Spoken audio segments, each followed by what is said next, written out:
David, buenas noches, ¿me escuchas? Buenas noches, profe. Sí lo escucho. Muy bien. ¿Podrías hacer alguna síntesis por ahí de lo que fue la filosofía kantiana? ¿La De lo que filosofía qué, perdón? de la filosofía ¿Contemporánea? de Kant, lo que tú pudiste entender. La filosofía de Kant. Ahí voy, ¿eh?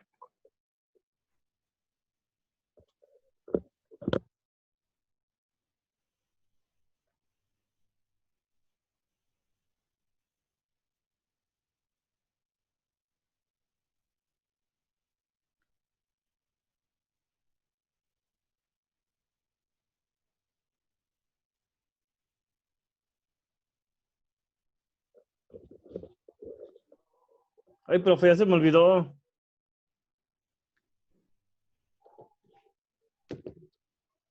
Bueno, vamos a ¿Qué? tratar de, Sí, voy a profe. tratar de concluir para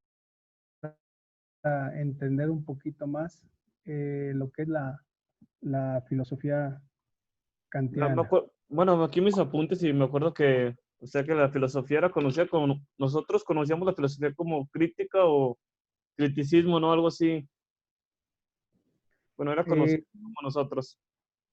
sí, o sea, podemos decir que mientras que para Aristóteles todos los actos humanos tienen un fin, las cosas son medios. Para Kant, todos los actos del hombre, aparte de tener un fin, más que un fin, tienen una intencionalidad. Nosotros, según la filosofía de Aristóteles, todos nuestros actos tienen un fin, es decir, todo lo hacemos con una finalidad y nos servimos de distintos medios para lograr ese objetivo. El caso de Kant habla más bien de la cuestión del deber, lo que poníamos como ejemplo, el papá, si tienen ustedes el deber o tienen la obligación. En este caso estamos hablando de una intencionalidad. Es el Para tema que Kant, estábamos, es el tema que estábamos tomando, que debatiendo la otra clase pasada, ¿verdad? sí es así, es decir, todos los actos del hombre tienen una intencionalidad, esto dirá Kant.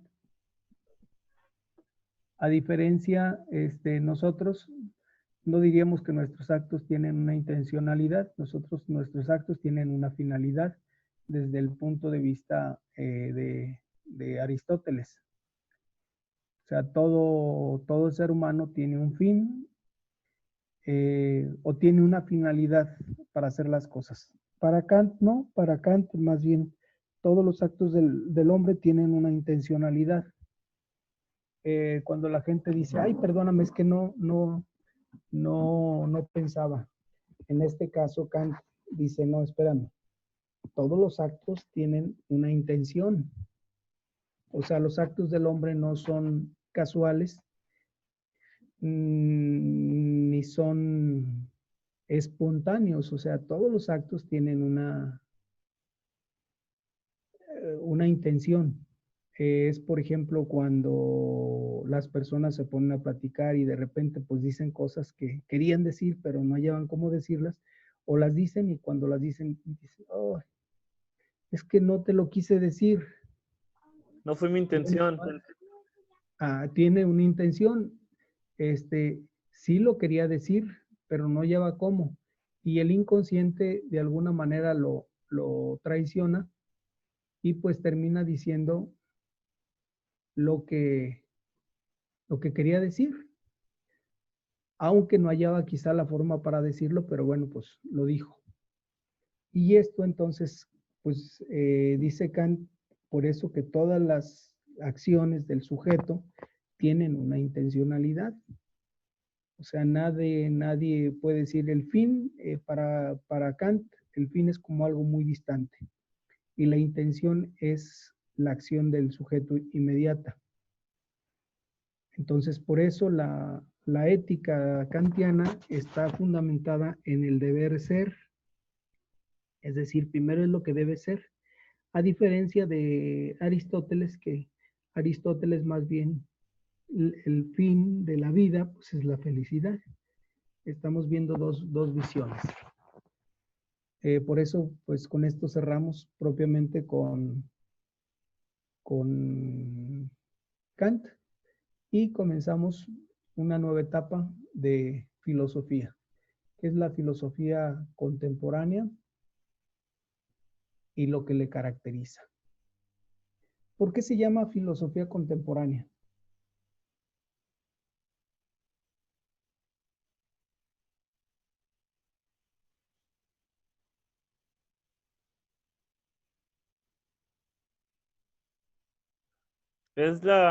Bueno, se llama también con ese nombre a la filosofía producida por filósofos que aún están vivos. Ese periodo que sigue la filosofía moderna y su inicio se suele fijar a finales del siglo XIX o principios del siglo XX. Sí, es correcto. Pero ¿por qué se le llama contemporáneo? ¿Por qué ese título de contemporáneo? Así no Porque sé. a lo mejor lo que vimos en la actualidad o algo así. ¿Es correcto, Carla? Es correcto, es correcto. Bueno, se le llama a esta corriente, bueno, todas las corrientes filosóficas de las distintas épocas están caracterizadas por algo. Y para entender un poquito más, si hablamos de filosofía antigua, estamos hablando de los filósofos clásicos griegos. Si hablamos de la filosofía medieval, pues estamos hablando del pensamiento de San Agustín, de Santo Tomás, porque es una filosofía que se produjo en esa época, en la Edad Media. Si hablamos de la filosofía renacentista, bueno, pues estamos hablando de la época del Renacimiento. Si hablamos de la Ilustración, pues propiamente es antesala de lo que viene siendo la filosofía moderna. Y si hablamos de la filosofía contemporánea, bueno, pues estamos hablando propiamente ya de lo que es el siglo XIX y siglo XX con lo que cerramos. Se llama contemporánea porque estas corrientes se caracterizan por la búsqueda de respuestas a una serie de inquietudes. Ahora, no son inquietudes humanas como, por ejemplo, o espirituales como el caso de Santo Tomás. O sea, Santo Tomás responde a una cuestión espiritual. Esa cuestión espiritual, pues, no es otra cosa más que la relación entre lo racional y la fe. Entonces, por eso escribe sus obras tratando de dar una respuesta a una problemática que se presentó en su tiempo. Es decir, cómo poder unir la fe y la razón.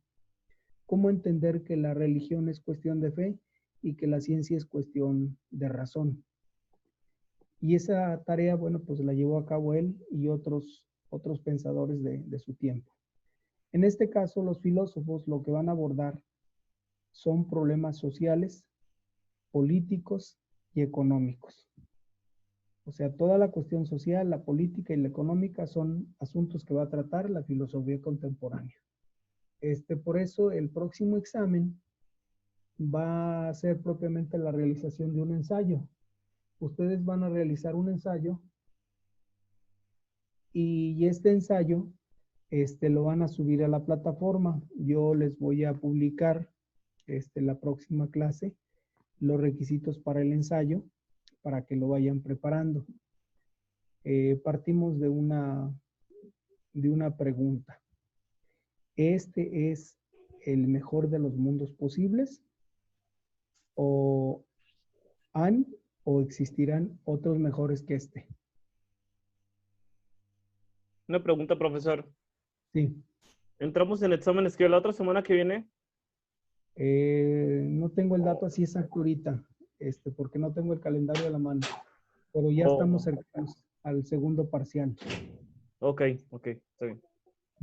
Sí, entonces, esa sería una de las preguntas detonantes para desarrollar el ensayo. ¿Realmente este es uno de los mejores mundos posibles o puede existir un mundo mejor que este? Sobre eso Ahorita, sería el ensayo. Sí, ahorita, por ejemplo, no sé si estuvieron atentos al mensaje presidencial o al informe presidencial del actual presidente.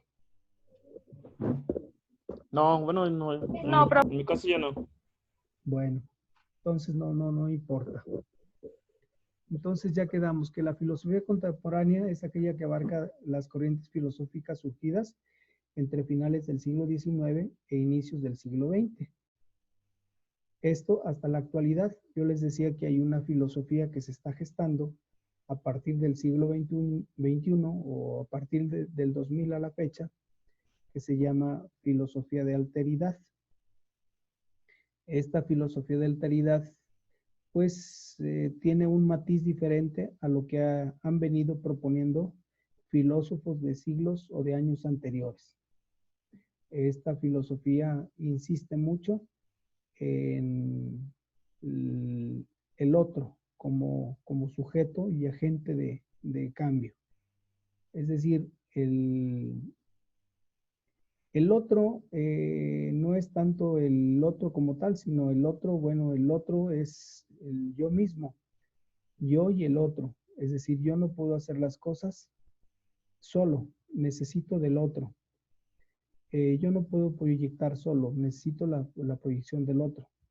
Ahora, si yo miro por el otro mira por mí y entonces en esa medida vamos transformando la sociedad. Como decir el matrimonio. Voy a poner un ejemplo muy burdo.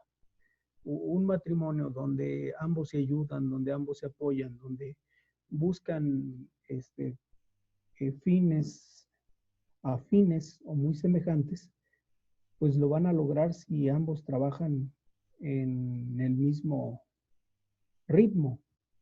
O sea, no puede trabajar uno más que otro, porque no sería posible alcanzar la meta. O sea, la meta se logra gracias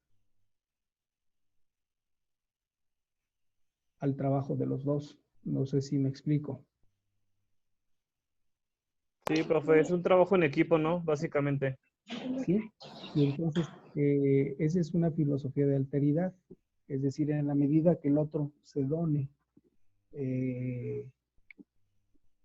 totalmente, pues entonces tendremos un cambio social. El cambio social no lo puede lograr un sujeto solo, necesita del apoyo del otro. Pero si estamos en la misma sintonía, entonces podemos hacer el cambio. Esto es lo que propone la filosofía de la alteridad. Y aquí, bueno, pues para ello tenemos a René Girard, tenemos a Giano Bátimo y otros autores. Pero bueno, de eso hablaremos si es que nos da tiempo.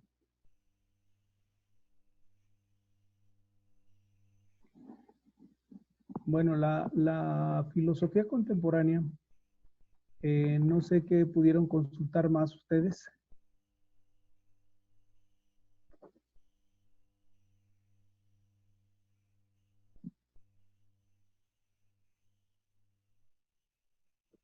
Bueno, estas corrientes se caracterizan por la búsqueda de respuestas a una serie de inquietudes sociales, políticas y económicas. Sí, ¿qué más?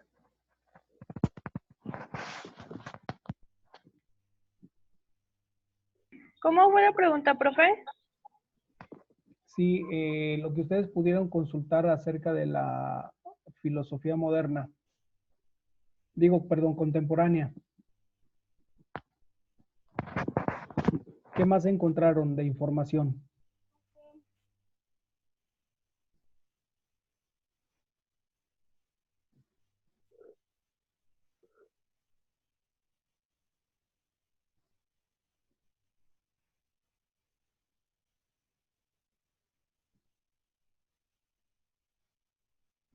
Sí, ¿qué más información encontraron de la filosofía contemporánea?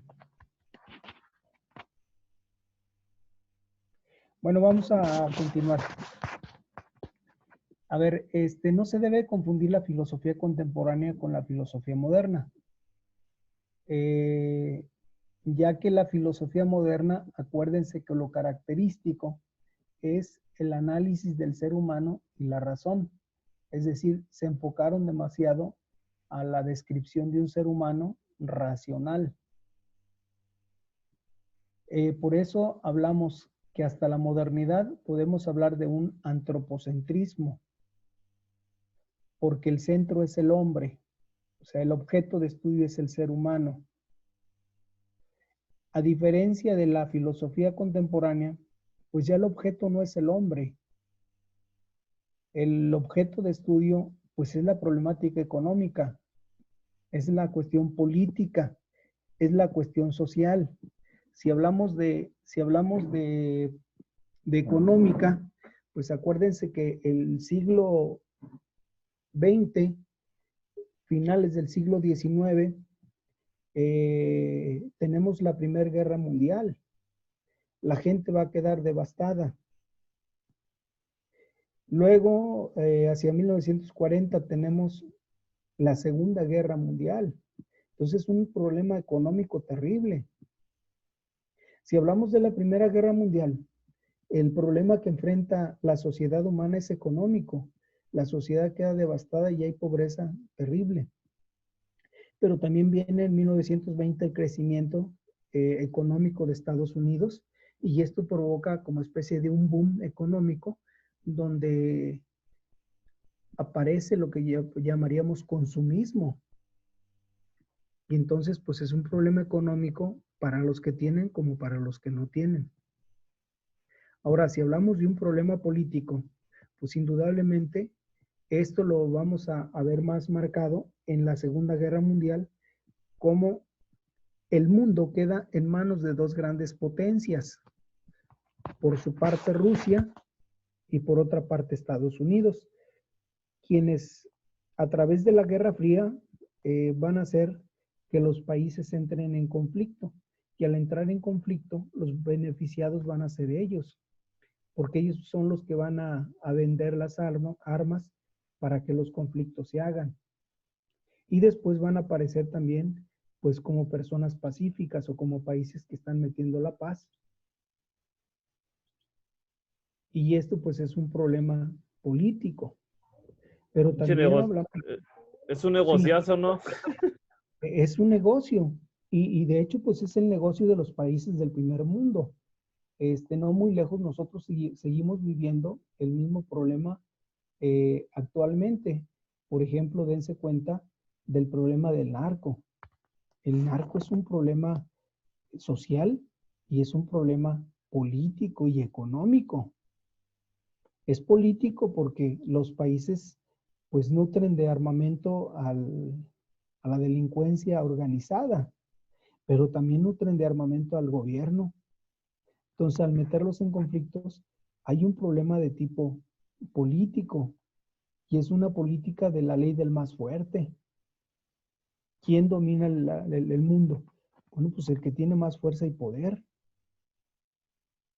Y de esta manera, entonces, el pueblo vive las consecuencias de todo esto. Ahorita, una de las consecuencias que estamos viviendo es la inseguridad, la incertidumbre y la desolación. La desolación, por una parte, por la inseguridad. Vivimos muy inseguros y ahorita con el COVID, pues todavía es más terrible. Entonces, la filosofía contemporánea, de alguna manera, pues trata de dar una respuesta a esta problemática, es decir, ¿cómo vamos a cambiar esta sociedad? Por eso viene la pregunta de examen. ¿Este es el mejor de los mundos posibles? Porque vivimos una problemática social muy especial. Ahora, esta problemática social también surge después de la Segunda Guerra Mundial. Las poblaciones tenían muy pocos habitantes. Después de la Segunda Guerra Mundial, pues los países, ustedes pueden incluso revisar nuestro país. Hacia 1940, ¿cuántos millones teníamos de habitantes? ¿Alguien puede consultar el dato ahorita? A ver, ¿cómo dice el dato, profe? Sí. ¿Cuántos habitantes tenía la República Mexicana hacia 1940?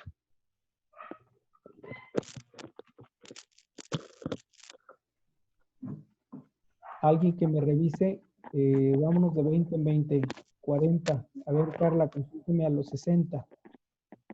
Y Mario, consúlteme a los 80. Entre 1940 me dijo. Usted sería 1940. Carla sería 60. Y Mario, si me hace favor, 80. ¿Cuántos millones tenemos la población mexicana? 1940, 1980, perdón, 1940, 1960 y 1980. Para que vean ustedes cómo van creciendo de manera acelerada las poblaciones.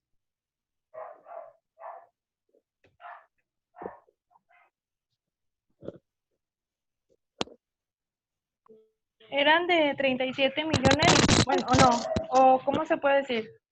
37,000 o cómo. Sí, 37 millones de habitantes tenía México en 1980. 700, ajá, 60. 37. ¿O cuántos? Sí. ¿Mande? 37. En 1940. En 1960 tenía 37 millones. 37 en 1960. Sí. En el 40, Mario. Digo, perdón, David. En 1940 había 22.6 millones de mexicanos. 22. Entonces, en 20 años hay un crecimiento De casi el de 27. 10 millones y fracción. Pero vean, ustedes analicen, de 1960 a 1980, por ahí tiene el dato, Mario. Aquí me parece la diferencia como de 25 millones. ¿De Del qué año a qué 60, año? del 60 al 80. Del 60 al 80. Y del 80 al 2000. Ahí estamos hablando del 80 al 2000. El 80 fueron 75 millones, punto 8. Y del 2000 fueron 101.5. Casi Estamos 25 en hablando de 6. 30 millones de habitantes se multiplicaron. Entonces, esto es un problema social. Y este problema social lo tiene que analizar la filosofía. Es un problema social porque al crecer las poblaciones, pues crecen los problemas sociales indudablemente.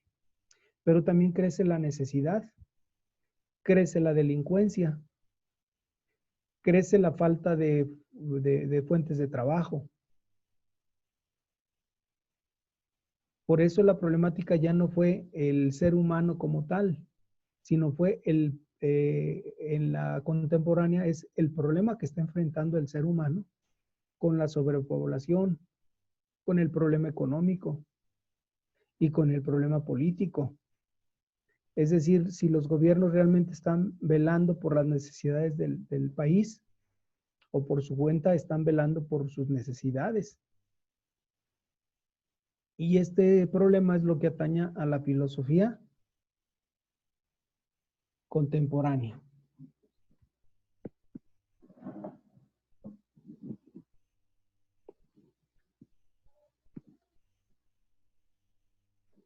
Los filósofos que van a comenzar a analizar esta sociedad, pues va a ser Augusto Comte, con el positivismo, Carlos Marx, Engels, con el materialismo dialéctico,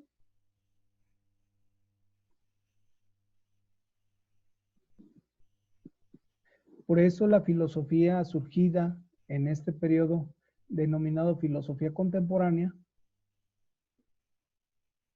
van a surgir pues importantes acontecimientos históricos y sobre todo las consecuencias sociales, entre las que se pueden mencionar, como ya les dije anteriormente, las dos guerras mundiales.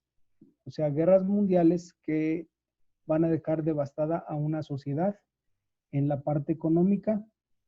En la parte humana, bueno, pues al parecer, según estudios, ahorita tenemos más bajas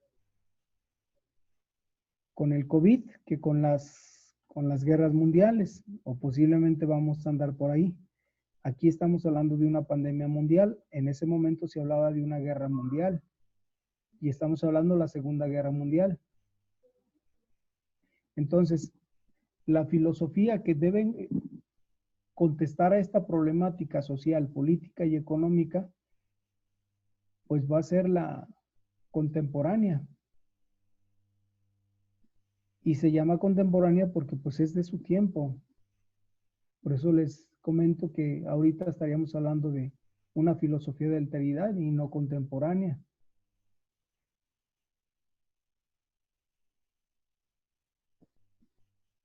No sé si me explico Hola.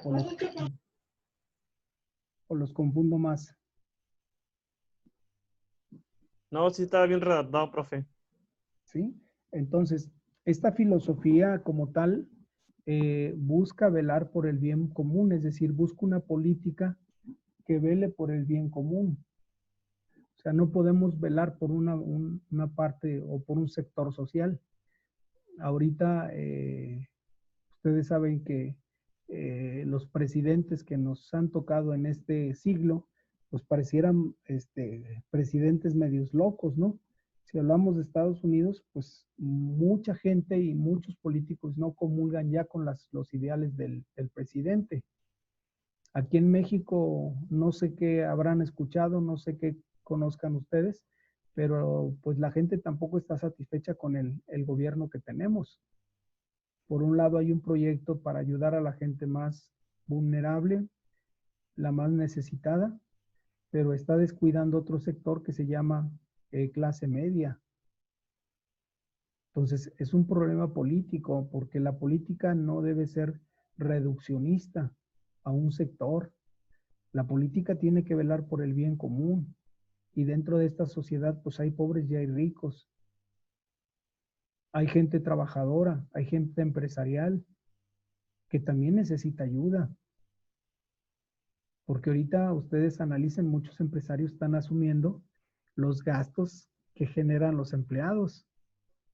La pregunta es, ¿quién le va a ayudar a las empresas?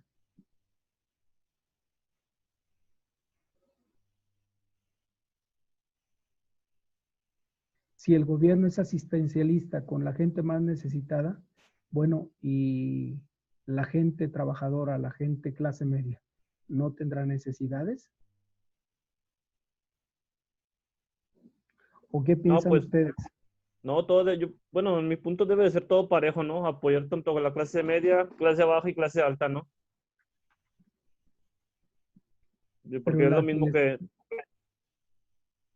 sí, adelante. no, digo, porque es lo mismo que todos tenemos necesidad, ¿no? Desde donde estamos, desde abajo, en la media o en la baja. ¿Ustedes de qué clase social se consideran?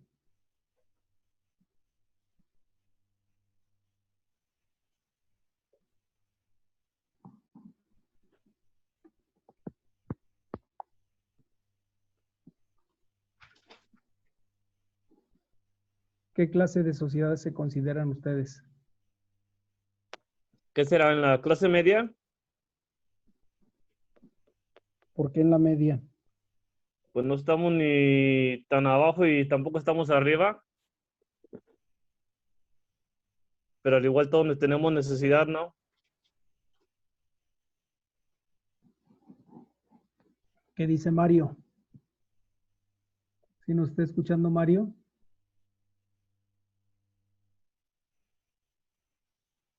Mario, ¿nos escucha? ¿Me escucha, profe? A ver, Mario, ¿a qué clase Sí, media se ubica usted? pues mire, nosotros, bueno, yo me puedo considerar de la clase media, pero las políticas que actualmente hay ahorita sobre el gobierno y todo, pretenden nada más con esta situación, ahora sí que definir, o más bien desaparecer la clase media para dejarla o en la clase baja o en la clase alta, por la misma situación política, económica que se Bueno, está pues ya decía el viviendo presidente. y realmente Sí, ya lo planteé, ya lo habían comentado en alguna ocasión, yo escuché esa situación. Entonces, ¿por qué? Porque en un momento dado están orillando, por ejemplo, a las medianas empresas y a la clase media pues, arrinconarla en ese sentido, de que en un momento dado no puedes ni tener más ni tener menos, o sea, tienes que estar o en una clase o en otra. Entonces, sí está viéndose pues se palpa, ahora sí como dicen en este momento esa situación. Y sí se está viendo por la misma situación de que no hay el apoyo del mismo gobierno en muchos sentidos. Entonces, como que ya va tomándose un camino, pues ahora sí como dicen, muy fijo, y sí es preocupante, ¿no? Porque pues a dónde lo dejan a uno, ¿no? Porque trata uno de, pues de estar en un cierto nivel, pero con esto, pues sí lo veo muy conflictivo y muy problemático, la verdad. Y esto, pues digo, eh, pues no se trata de eso, se trata de que vaya uno mejorando y todo, pero tener, vaya, un cierto nivel, pero ahorita con esto, pues la verdad, lo estoy viendo muy, muy conflictivo la situación.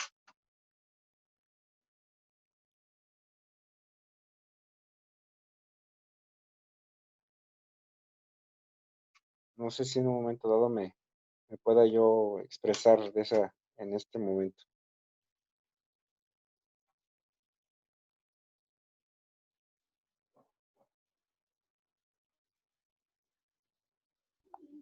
Entonces,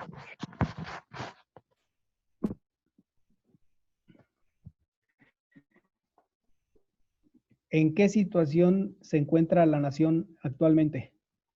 ¿O en qué situación la ubican ustedes?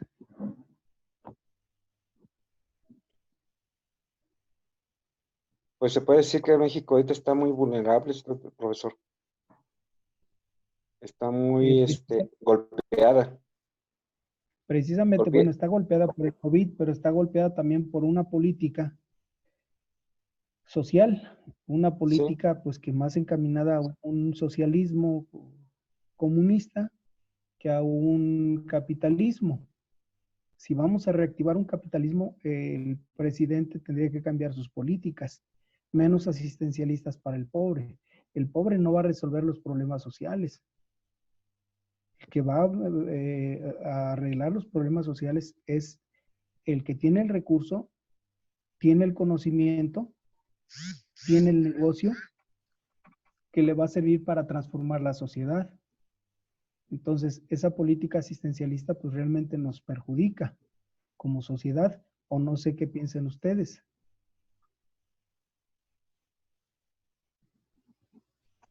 pues sí, profesor, esa es la cuestión que le digo, lamentablemente no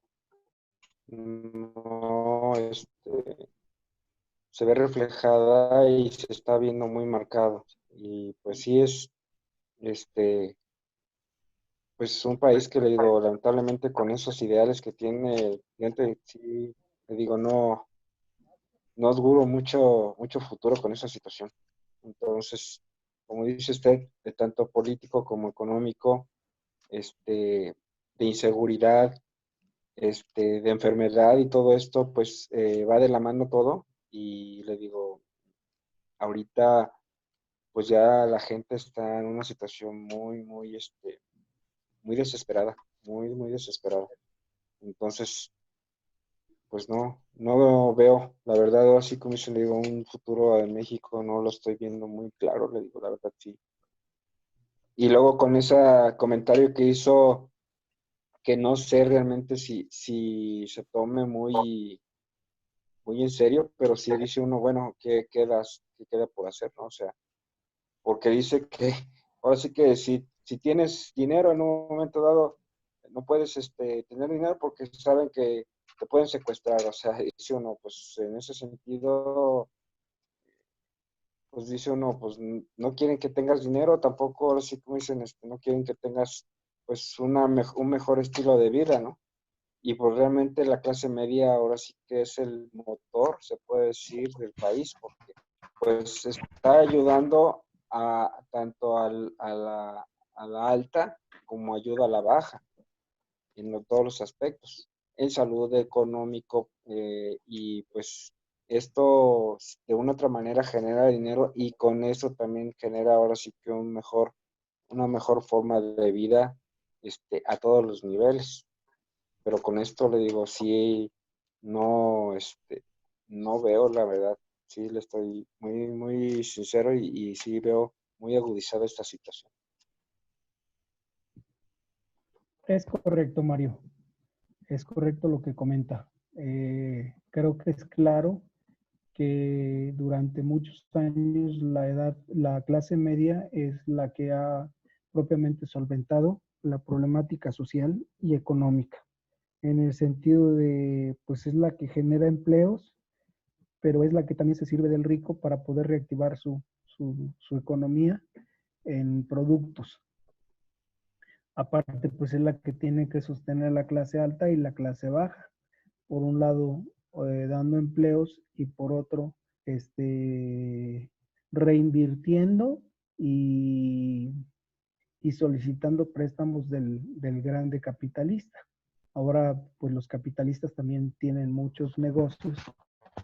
Estos negocios generan empleos, pero bueno, pues hoy en día los empleos se cayeron y al caerse los empleos, entonces no hay movimiento de dinero y al no haber movimiento de dinero, pues hay crisis económica.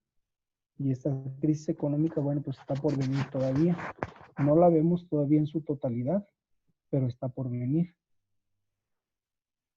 La enfermedad, pues es otro problema de cuestión de salud, que también es cierto que no estábamos preparados. Y esto, lógico, va a tener que cambiar tanto las políticas económicas como las políticas sociales. Si hablamos de económicas, hablamos de una manera de reactivar la economía. Y si hablamos de sociales, pues tenemos que cambiar nuestras formas de vida para poder enfrentar esta situación por lo pronto.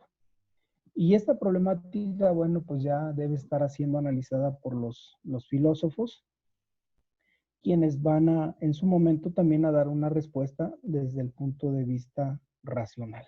Entonces vamos a esperar con paciencia a ver qué corriente surge a la par de esta alteridad y qué solución dan a la problemática que vivimos. Entonces, por lo tanto, no terminamos con lo que es la filosofía contemporánea. Vamos a continuar la próxima clase. Y por ahí, pues ya estamos cerca del examen. Segundo parcial, por ahí ya les pasaré los requisitos del examen. ¿Alguna duda hasta aquí? Todo claro, profe. Bueno, también les paso un mensaje. Por ahí la escuela nos hace eco de pues, que las necesidades económicas también le están pegando fuerte. Entonces, para aquellos que necesiten cubrir sus colegiaturas, si por el momento no tienen, pues lleguen a acuerdo con la escuela para que no les vaya a suspender. Muy bien, profesor. Una pregunta